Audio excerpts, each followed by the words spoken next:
الحمد لله والصلاة والسلام على أشرف خلق الله. آخر أنساك الحج التمتع. أنا بشوف إن التمتع أفضلهم، خصوصا الناس اللي بتروح بدري يوم 1 يوم 2. ليه؟ لأن أنا هعمل عمرة وأتحلل وبعدين هحرم من مكاني يوم 8 يوم التروية للحج. فلما أعمل عمرة يوم 1 يوم 2 أقعد براحتي.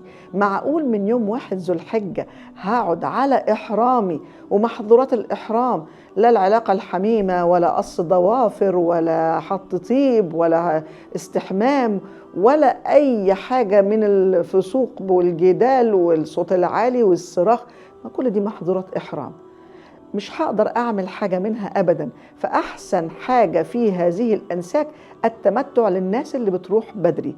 إيه التمتع؟ هعمل عمرة بأركان العمرة كلها الأربعة: إحرام، طواف، سعي، الحلق للرجال والتقصير للنساء. هقول لا، خلي الحلق من فضلك للحج وقصر مع النساء برضو، ونخلي الحلق أفضل عشان بكل شعرة تحلقها في الحج إن شاء الله نور ليك يوم القيامة. طيب، وبعدين ننتظر نعيش حياتنا، نشتري، نعمل اللي احنا عايزينه لغاية لما يجي يوم 8 يوم التروية من مكاننا نحرم بالحج ونقول لبيك اللهم بحجة لنفسي إذا كنت بحجها لنفسي، أو عن فلان إذا كنت بحج عن فلان.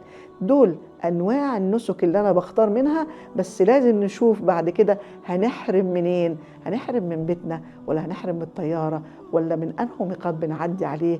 هنعرف ده إن شاء الله في الحلقة الجاية ونقطة من أول السطر.